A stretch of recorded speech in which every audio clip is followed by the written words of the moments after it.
Welcome audience to this webinar on COVID-19 India Fights Back, Strategy and Way Forward. This is, as you know friends, once in a century pandemic. We have so far 1.86 million positive cases across the world with about 1,15,000 people dead. Everybody is concerned, everybody is talking about it. To discuss this further, we have two very eminent guests with us on this webinar. I would encourage the audience to fire in their questions through chat bots, and we would be happy to answer those questions. So let me first introduce my panelists. Dr. Vinod Paul is the member Health NITI Aayog. He is an eminent doctor who has worked for his whole life dealing with public health issues, especially maternal and child health issues. He's a researcher, an academic, and he has been working with health systems of multiple states and also at the national level. He is also the chairman of the first Empowered Group number 1, which has been tasked to prepare the emergency medical action plan. Our second guest today is Mr. Amitabh Kant. He is a CEO NITI Aayog and has been a distinguished civil servant with over 40 years of public service, known to be very dynamic, go-getter and highly result-oriented, a branding guru, a prolific writer, a thinker. He is the chairman of Empowered Group number 6, which is looking at securing partnerships with the private sector, with the international organizations and the civil society organizations as we battle this epidemic. Welcome to both of you, sir. We will proceed on a question and answer session. I will ask some questions and then later we will invite audience to fire in their own questions. So let me start with you, Dr. Paul. What is coronavirus? What has made it so deadly? Why is the whole world talking about this? I think it's a conversation which is going on in the political circles, in the government circles, and also in the households. Well, a virus is an organism which essentially comprises of nuclear material, and in this case it is RNA. There are other viruses which are DNA viruses, and this is just a nuclear material. By itself it is looks like salt and it does nothing. You can put it in a jar and keep watching it. But once it gets into animal cells, then it fuses with the nuclear material of that cell and then modifies the behavior of the cell and acts as if it's an organism. It has life, it has effects, and brings about a very major change in the pathophysiology and the biosystem of that animal concerned by changing the cell dynamics where it infects. So that's a virus. Virus is not living being on its own. It needs to have a living cell. Once it fits in there, then it starts to show its colors, as we see. Well, the virus emanated apparently in Wuhan, in China. It is a combination of nuclear materials coming from animal sources, possibly a bat, and then it is combining with another form of virus, which was originally also already active in human beings, and a combination of this became a lethal combination. It could have been simpler, but in this case, the nature devised this virus to be very, very contagious. It is extremely contagious compared to other conditions. For example, the famous SARS virus is only 1/4 contagious than this. It is not as contagious as measles of the old, which has largely disappeared from our country. And measles, if it occurs in one household, all children in the neighborhood would also get affected. But it is among the very, very contagious viruses. It travels through respiratory droplets. It houses itself in the nasal passages, the bronchial passages, the throat, and of course the lung. That's where it loves to reside. And it by classification, it is one of the flu viruses. Flu viruses keep on mutating, keep on changing. There have been epidemics of pandemics of flu in the past, and this flu virus named coronavirus because of its peculiar structure on electron microscopy is an RNA virus, which is a deadly virus. It's spreading very fast all over the globe, and today it has taken the shape of fatality higher than other similar viruses? Yes, indeed, its fatality is among the higher compared to a common flu virus, which is currently the H1N1, which is mortality of 0.1%, and here you see a typical mortality of not less than 1% overall, 3 to 4% typically. And then in situations in many countries, developed countries as well, the rates of mortality are as high as 6 to 8%. This is among higher mortalities, but just to make a comparison, compared to SARS virus infection, it is less lethal. But this is no respite at all, because if it has its ability to spread hugely the way it has spread, as you know, each individual is typically giving infection to 2 to 3 to 4 people, and therefore its infectivity is much higher than some of the other viruses that you're talking about. So coupled with that, it is a very, very dangerous virus. It produces a severe disease in the lung, which is a form of pneumonia, which leads to filling up of the lung with inflammatory cells and debris, and respiratory function of the lung is lost in severe cases. One important point can be made right away, and that is its lethality is so much more in individuals who are old age and who have comorbidities such as diabetes, kidney disease, and hypertension. In the young, it can be, and often it is, mild disease with very little mortality. Fortunately, the virus does not infect as many young people below the age of 15 years as some of the other viruses. So, some of the early projections based on epidemiological models on assumptions of basic reproduction number, which is 3 or 4 or what you are telling, they predicted huge numbers of infections and fatalities, not only for India, but also for all countries across the world. In India, for instance, one model projected almost 18 crore infections and 12 lakh deaths. Currently, we have 9,000 cases and 300 deaths. Do you think they were, highly alarmist models, or what? And this is true not only for India but even for other countries. For US, for instance, the famous Imperial College study said 2.2 million deaths. It doesn't look like anywhere near that number, nor it is likely to go to that number in the near future.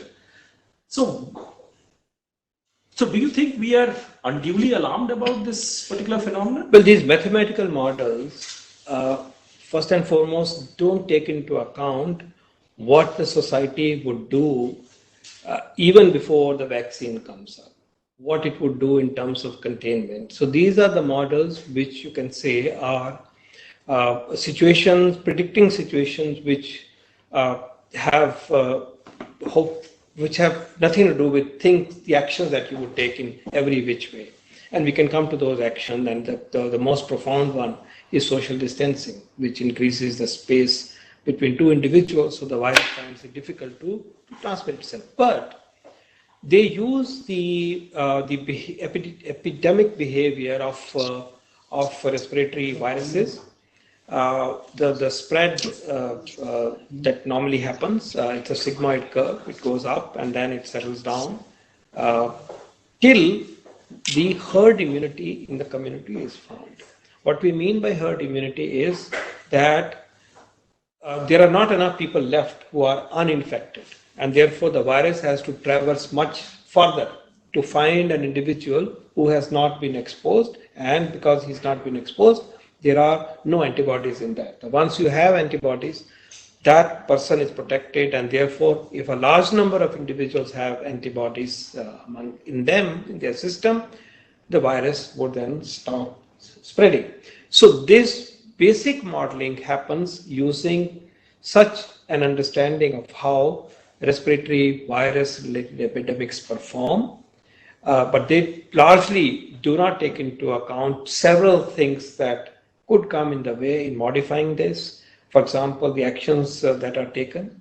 For example, the weather and humidity that can play a role, not necessarily in this one, but elsewhere it can play such a role, and so on. It also doesn't take into account the differentials of susceptible population in terms of, let's say, old age, which would vary from situation to situation, and so on. So these mathematical models tell you a potential behavior in the absence of major steps that the society could take in combating the epidemic.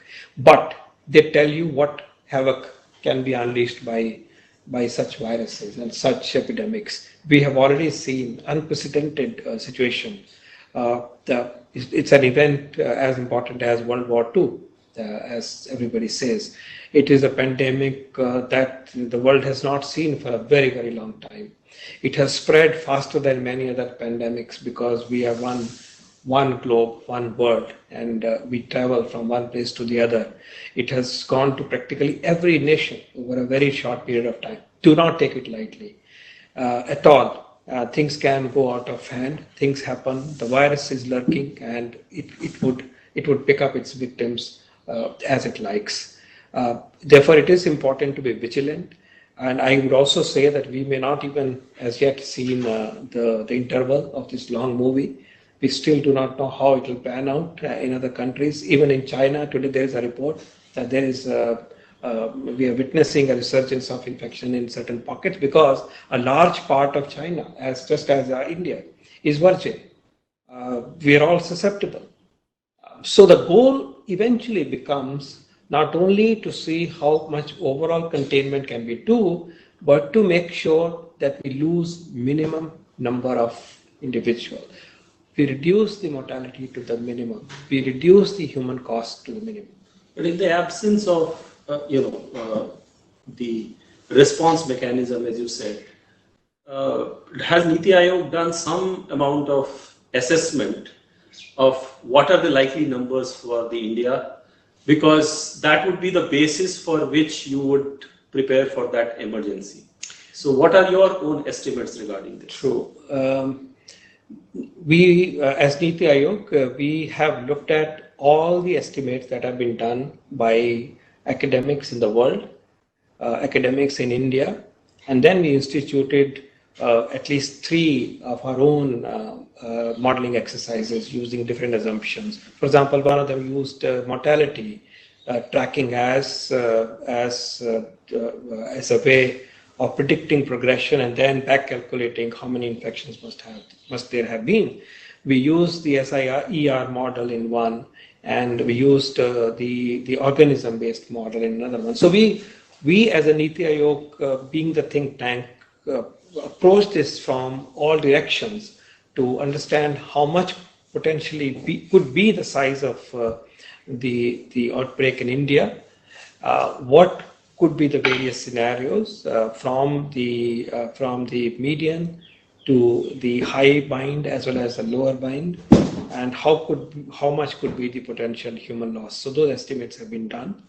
Ultimately, we came down to a very pragmatic way of looking at our response to this outbreak, and we said we need to ensure that by very extreme measures such as the lockdown, we will keep the curve so flat that it fits into the reasonable capacity of our health system. We will not let it go beyond that.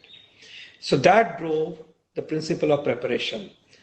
Because once you create an extreme situation like lockdown, when the distances become too big through social distancing for the virus to traverse, then the viral spread would diminish for that period. And then we can do business in terms of looking after the health of people. And then hopefully things would change eventually, slowly but surely. So we took a pragmatic view and we said our preparedness should be such that we are able to handle a surge of new cases to the extent of 150,000 per day. So we'll prepare ourselves as if every day there are 150,000 new cases. Now, by the way, this is the number or a corresponding number which is the same as Italy experienced per day when they were experienced this peak in their own country. So we said that is something at least for which a situation for which we should be ready, and we will in the first instance go for that level of readiness. We will review as we move along. We can raise our preparedness to a next higher level if need be, and we can downgrade if need be. In any case, there is no harm to do a lot of front loading in preparation and to be little over prepared rather than be under prepared. So we are working with that number, and then we used the potential trends and potential numbers that would require hospitalization, that would require simple care, and that would require tests. So the health system requirements then were built around that. So one of the things, one of the points critics argue that India has low number of cases not because there is less infection. Actually, there are a lot of asymptomatic people floating around in the population spreading infection. But since we are testing too little, therefore we are getting too little positive cases. Is that a fair criticism? Well, one thing is valid, that we have no accurate estimate of the asymptomatic proportion of this infection. That is one, and there are practical reasons for it. But what we are very certain is that it is not an outbreak which is causing severe morbidity in any significant way. We are not too far away from the real situation, and I'll give you a couple of data sets to support that. Firstly, we looked at the consumption of medicines that are used in fever and cough. This is the face of COVID infection. It looks like any other flu-like illness, or in severe form looks like pneumonia. Then you discover it is not because of H. influenzae or pneumococcus, but it is because of the SARS-CoV-2 virus. So what we systematically examine this, is there a higher consumption of those drugs that are used in situations such as influenza-like illness and such as pneumonia? And we find that there is no increase in consumption of such medicines from the market. Number two, when you look at testing, whatever testing we have done, and testing rates have been rising, we do not find that the rate of positivity in tests goes beyond 4 to 5%. It's almost static. We don't see that suddenly now, when you're doing more tests, the proportion is 20%. No, it doesn't happen. Number three, we looked at how through routine data collection, through our integrated disease surveillance program, year by year, how the behavior of acute respiratory infections and fevers on the ground has been in various states. And we find that compared to 19 and compared to 18, the incidence of respiratory infections as measured by this very stable system in the community in various states is not different at all in 2020. In fact, if at all, the respiratory infection rates are somewhat lower. We do not see a spike of respiratory infection. Ultimately, it is a respiratory infection in a syndromic way. Then we looked at how the Pradhan Mantri Jan Arogya Yojana, Ayushman Bharat packages are being consumed by the people. As you know, 500 million people are entitled to care as a right, free of cost for secondary and tertiary hospitalization under Ayushman Bharat PMJ. There are 5 packages which could be the face of COVID infections. And these are pneumonia, unknown fever, respiratory failure, and so on and so forth. We systematically track these packages and find that there is no sudden increase in any part of the country, no increase at all, in fact, overall. It is consistently the same proportion that is being utilized as packages. We also have not heard anecdotally that the hospitals are getting filled with serious patients who need to be admitted in intensive care units, and the ICUs are getting filled up. There are big queues in front of private or government hospitals. No, But in Europe, for example, this is what exactly is happening. There is no space left in large hospitals, whether it is Geneva or London. All critical care units are full. We definitely do not see that. We have no newspaper report, and we are watching this very systematically. We are in touch with people on the ground, both in the public and the private sector, and we can surely say that there is not an undercurrent of severe disease of that nature floating around. With reasonable evidence and with full authority and responsibility, I would say that our disease is very, very limited compared to the size of our nation and compared to the size of the pandemic in other countries. It is limited because India resorted to very important and early and effective steps, and we'll come back to that. And we are okay so far. It does not mean, of course, a word of caution, that the situation would continue to be so unless we remain vigilant, we remain sensible, and we take right decisions at the right time as we move on. As I said, we are still in the early phase of this problem in the country. We still have more than 300 districts where there has been no case, and these are all susceptible populations. And therefore, we have to be ready that things do not get out of hand. But as of now, the testing or no testing, our disease is around about the same that we report. There can be some misses here and there, but that problem is minuscule, if any. So one question which is, last question, sir. One question which is uppermost in people's mind is that flattening the curve is right. So you only slow the spread of infection. Eventually, either everybody gets infected or a large proportion of people get infected when the virus stops propagating, or we find a vaccine or a drug to cure the disease, which is 12 months to 18 months down the line. Now, suppose from a medical perspective, if we are to end the lockdown tomorrow, what are the chances of a flare up of that infection? And why? And should, from a medical perspective, what should we guard against for preventing such a eventuality? The lockdown is the biggest public health decision of this nation taken by the Prime Minister. This is a decision of a century. The purpose of lockdown has been achieved to a very, very large extent. It has flattened the curve, and the curve will remain flattened, and we have two things happen. One, we have changed the behavior of the people collectively. As a society, we have moved to a new normal in which we know the importance of social distancing. We have practiced this full time in the last 21 days in every household.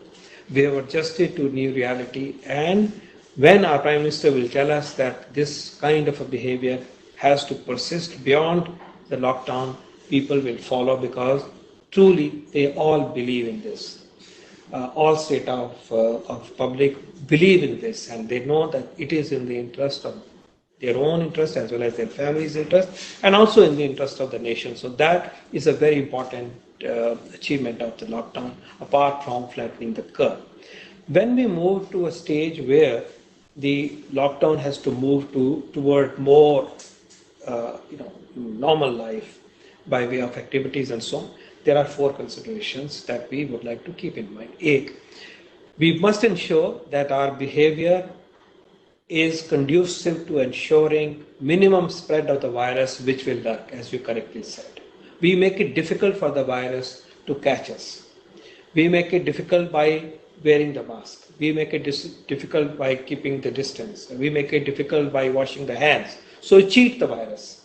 Virus shows you that mathematical modeling only when we are all huddled together in the worst case scenario. Those numbers are worst case scenario. But by changing our behavior, we will dodge the virus, hurting us. That's number one. So our post-lockdown, peri-lockdown, and for a significant period of time, our social behavior, our lifestyle has to conform to making difficult for the virus to traverse. Second, our health system preparedness has to now kick in fully. we have to make sure that we are prepared to tackle a disease which may be manifold compared to where we are. Those preparations are on foot, and the lockdown has provided us opportunity by way of very precious time to be ready for it, to be getting our supplies in order, to getting our COVID hospitals in order, to getting the the HR in place, and so on. Coupled with this would be the preparation in terms of surveillance. Our surveillance has to be even more intense. This is an epidemic this is an outbreak which could happen somewhere tomorrow in a totally unpredictable way. And we should be able to, we are already stretched with the amount of problem that we have. And yet we have to be prepared that if it breaks out in any part of our country, our surveillance system will respond, it will be resilient, and it will guide us toward the right action. So that is the second part of our preparation, apart from health system being together. And here, I want to compliment the private sector, without which our health system is incomplete.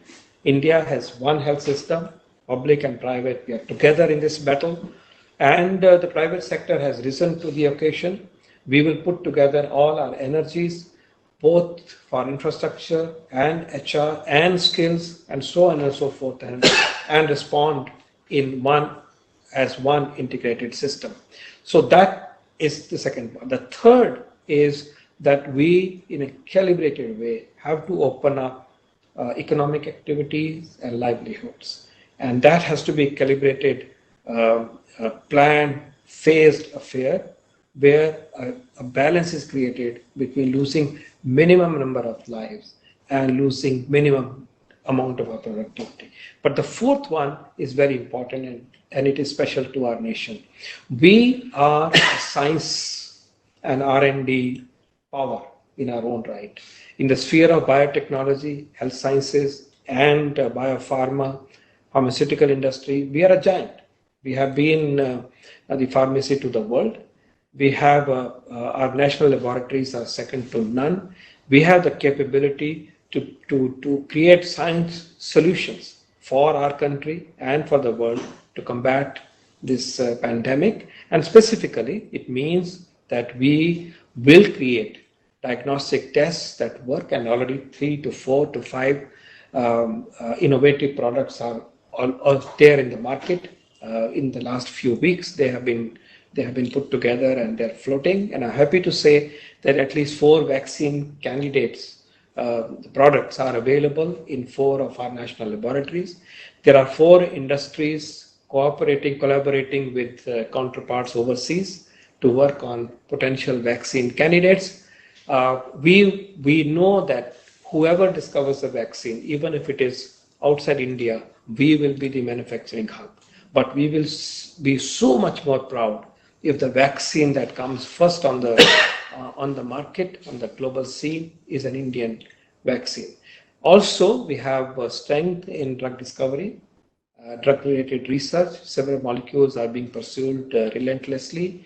And this ultimate war against COVID will be won by science and research and development. And here, India has a very strong presence, has an edge, and we will make all efforts to make sure that our research and development industry is fully charged, and no stone will be left unturned to ensure that we achieve the goals of having such products that will finish the war against COVID-19. Thank you so much. From the economic front, Mr. Kant, this pandemic is surely a health crisis, but it's also an economic crisis. It's a battle between lives and livelihoods. Has the government made any assessment of the economic distress that this pandemic is causing, and do we have some plans to address that distress?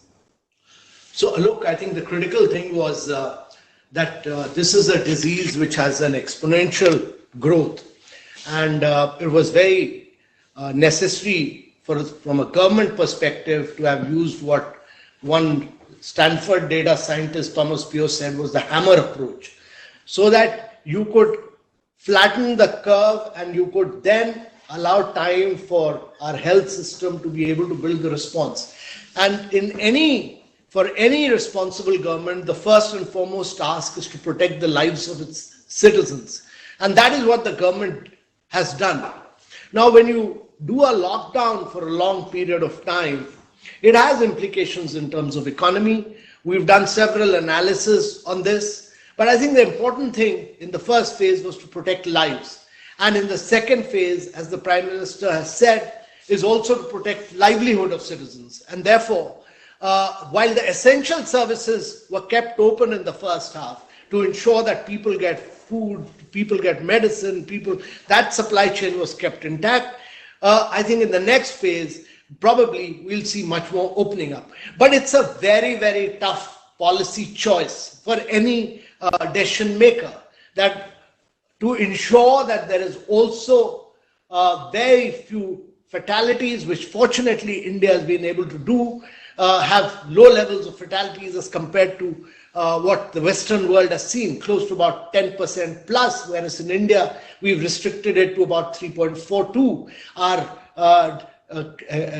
fatalities have been about 0.05 per million, as compared to about 242 for USA, about close to 230 for Spain, and so on. So therefore, it's very, very important that we ensure that people are able to protect their lives, and we are able to protect their jobs, and ensure that people do not fall below the poverty line. And therefore, the next phase of the strategy will also to do the right marriage and to do the right blend between the two.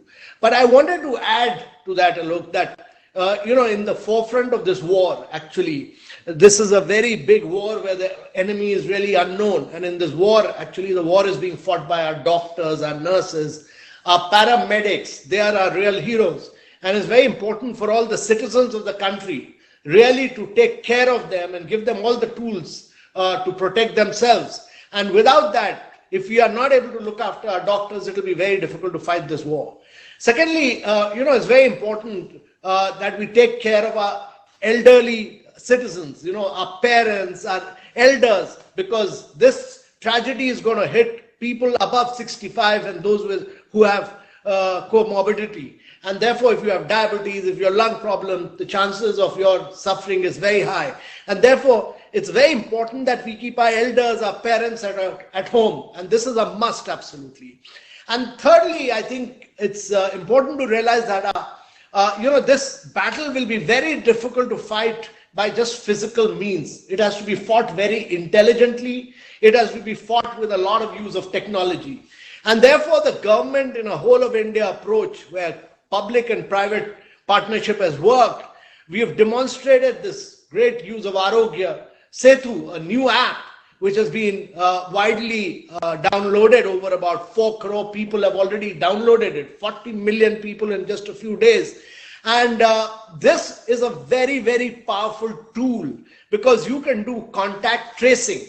Imagine, if you're not to chase people physically, but do it on just one click, you'll be able to find out as to who are the people with whom somebody who's got impacted has got in touch with. So it's a very, very powerful tool, and it's very important that everybody downloads this tool and enables us to really fight this war very intelligently and with technology.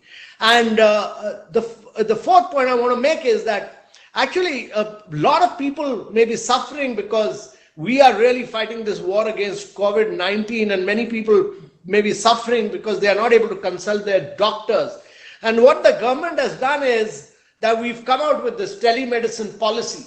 And this telemedicine policy must really drive, we must move away from just face-to-face consultation with doctors, but use technology to consult doctors. We are all used to taking photographs with our mobile phone. Shoot your photograph, send it to your doctor, consult him on mobile, and that's the way the future will be.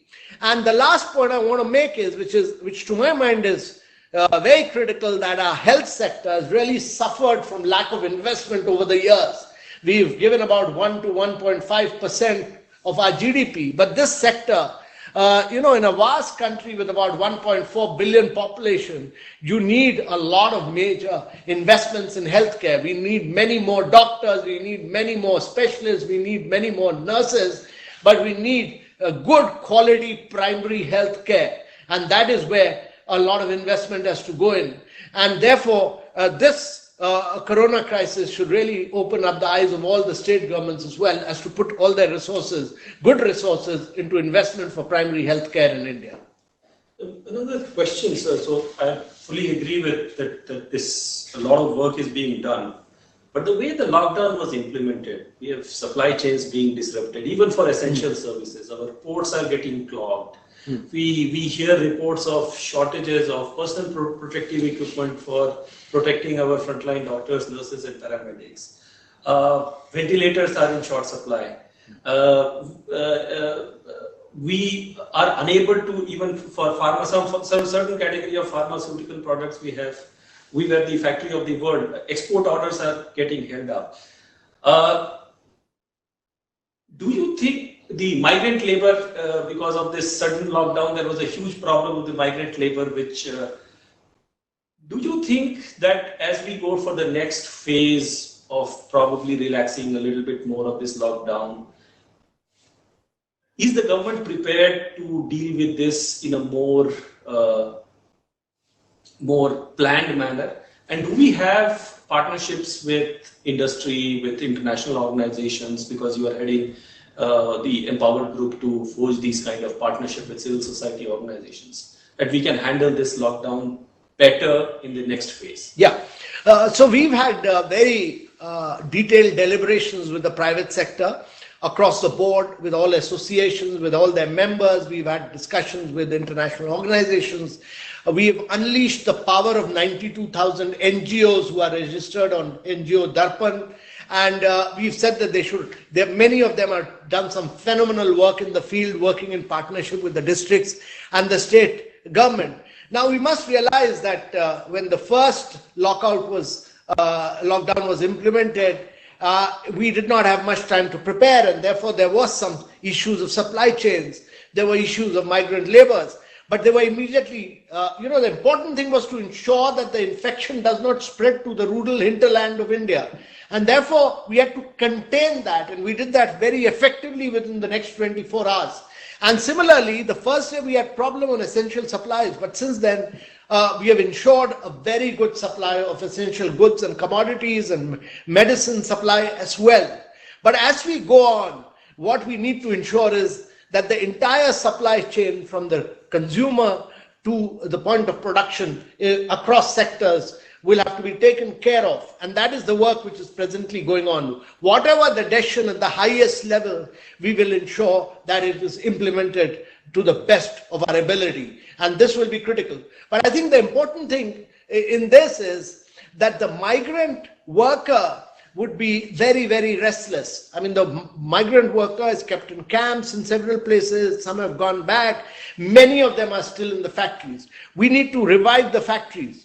The private sector has been told to pay them 100% wages. And therefore, it's very important that as and when industrial activity begins, we are able to see that these workers start working again, and they are able to get the industry back in action. And those who are stranded, we should be able to do this with full care. A lot of NGOs have done some great work in feeding them to ensure that they keep getting good food, and to ensure that they either are taken back after adequate amount of testing back to their home, or they are taken back into the industry. But the important thing, Alok, is that life has changed. We are not going to live the same lives anymore. There's going to be a tremendous amount of transformation. We'll not be that same extent of social human beings. And therefore, maintaining physical and social distance, wearing masks, maintaining a high level of hygiene, ensuring that even when factories start, there are adequate number of shifts, and that there is gaps, there is adequate amount of break given. All these are absolutely necessary, and we must take care of. And it's not possible to do this by government. Every single industry, every single individual has to do this. This has to be a conscious awareness. Because if we open up and there's again resurgence, we'll have to again go in for a long lockout. And therefore, it's very important that individual discipline is the key to our success. as Dr. Saab said, each one of us have to be very, very disciplined to fight this virus. So an economy is compared to a plane flying on the petrol of revenue. Now, because of the lockdown, the petrol has stopped coming in. How long do you think this economy can survive on a glide mode? So these are number two, sir. The PM Garib Kalyan Yojana has been announced, which takes care of some part of the problem, particularly with the poorer sections of the society. Industries have stopped completely; their revenue models have gone. They are bearing up for the salary. So for this, without zero revenue coming in, they are still liable to pay the salary. Do you think there are more steps on the offing? Should there be more steps, and what is the government looking at doing this? Because we are in it for a slightly longer haul. People tell us that till the vaccine is discovered or the drug is discovered, which is about 12 to 18 months, so we need a much longer duration plan. Yeah. So three things. One is that when this happened, the government immediately came out with a welfare package of 1.7 lakh crores, and that covers a lot of our, farmers, our unorganized workers, whom we are tackling through direct benefit transfer, our self-help groups, our women, all of them were taken care of. The second aspect was a series of measures which the RBI took on the economic front. I think very far, it slashed the CRR, it slashed the repo, it slashed the reverse repo, and did a lot of things and deferred the payment of interest for a period of 3 months.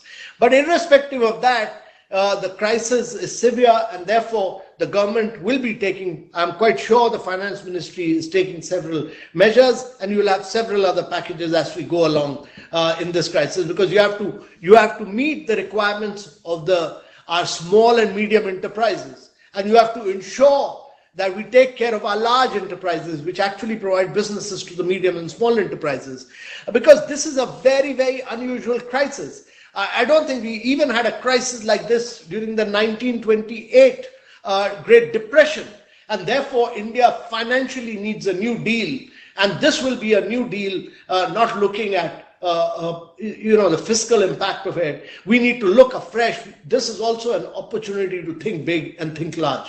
So to bring the opportunity, every crisis is also an opportunity. Yeah. What do you think are the lessons to be learned by businesses, by government, and how can we? So there is a goodwill that India has earned in terms of supplying medicines to even the most powerful countries in the world.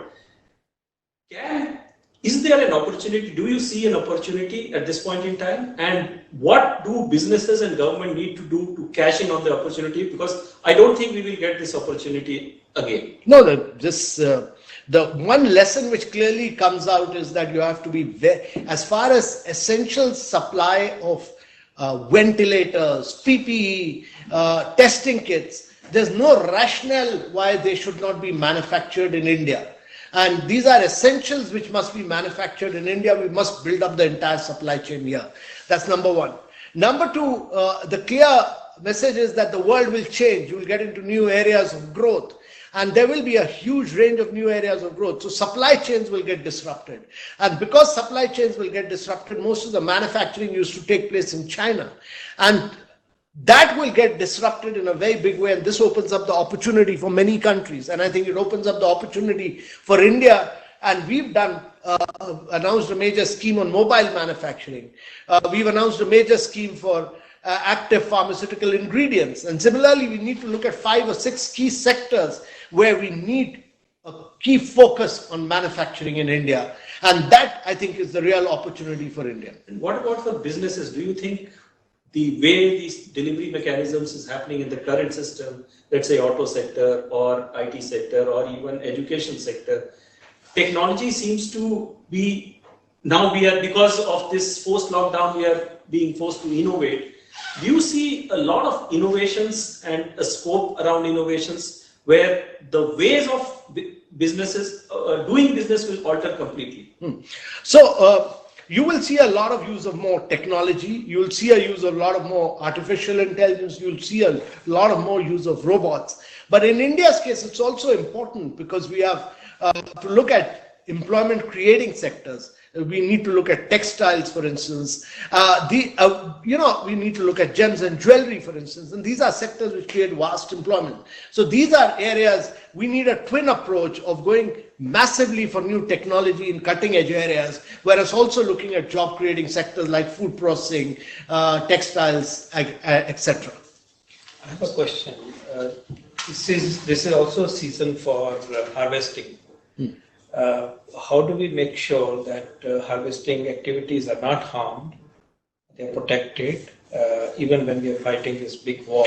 So this is a agriculture sector. So, Dr. This is a very, very key question that you asked, is about really agriculture sector holds the key to our livelihoods, and therefore the government made it provided an exemptions for all areas in the agriculture sector, so that both the Rabi and the Kharif crop remains unaffected, and we are able to carry out full cultivation and ensure that the crops reach the market and ultimately the ultimate consumer. So all exceptions have been made, and in every state of India, I cross-checked with the agriculture department, on every state of India, I think we've seen the threshers moving, we've seen the workers being available, and we've seen the agriculture cultivation taking place. So there are a few questions, there are many questions which this discussion has spawned, but a couple of questions I will take. One question comes from Shyam Dhanuka, and this is addressed to Dr. Paul. And this is about the pool testing which Andaman and Nicobar Island has started recently. When will it be rolled out in the entire country? And may I add that the RT-PCR, the way you take throat swabs or nasal swabs and identify the virus through the RNA, that takes a long time and it's very expensive.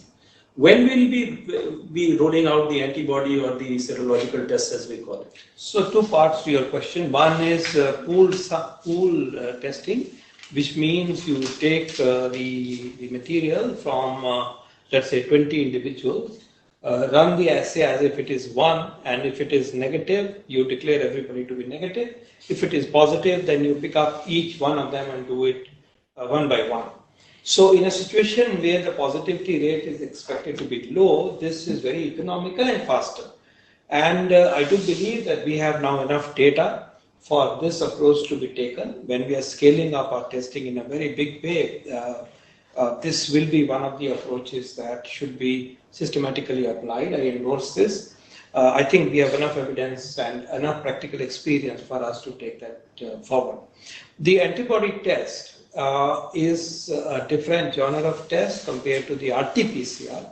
RT-PCR picks up the virus that you pick up from the throat, and then you process and you pick up and you look at the virus genome, let's say. So that is a gold standard in diagnosing the cases, and that's how the cases are being done, diagnosed and being confirmed and reported. The antibody test is a much simpler test.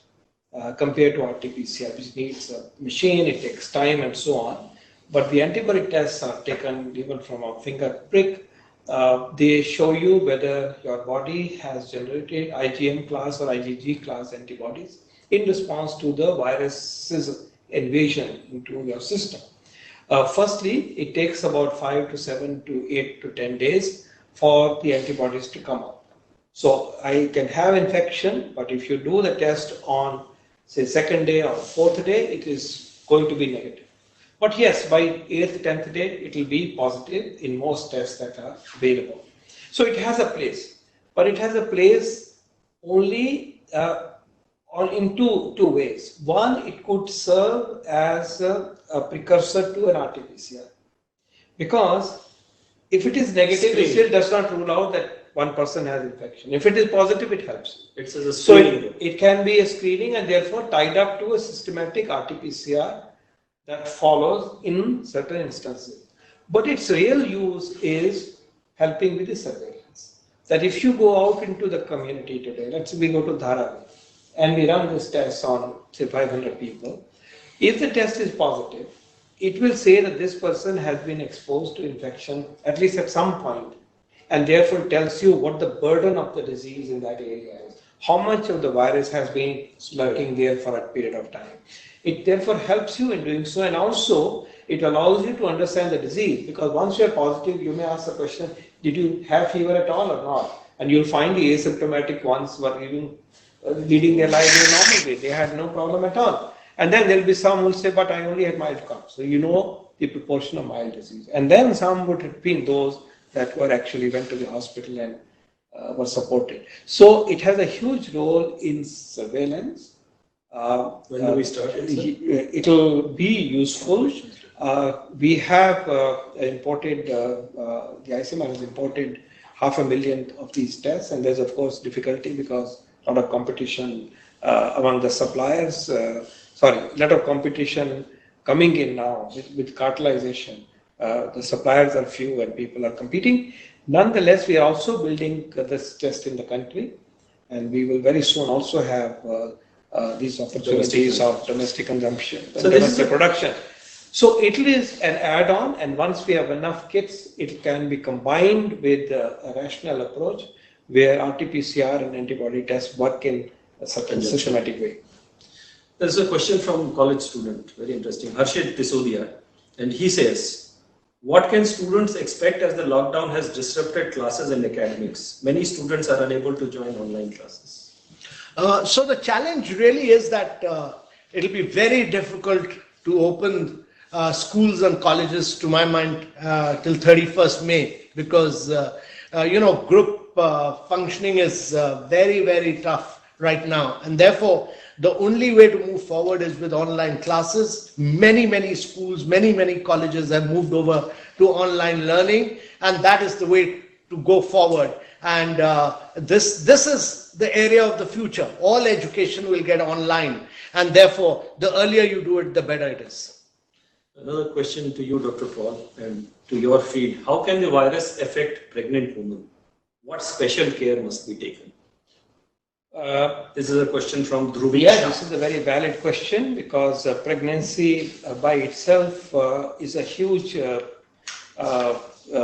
change in the physiology of the woman. There are so many perturbations to protect the interest of the woman, and more so of the fetus, and therefore it is a different kind of physiology, and onto which if you impose a stress, and that also stress in the form of a live, lethal, dangerous virus, it adds extra stress to the life of both the woman and the baby. We are also learning that it is possible that the transmission of the virus can occur vertically from the mother to the baby. Still, the jury is out. We have to wait for more studies to be done.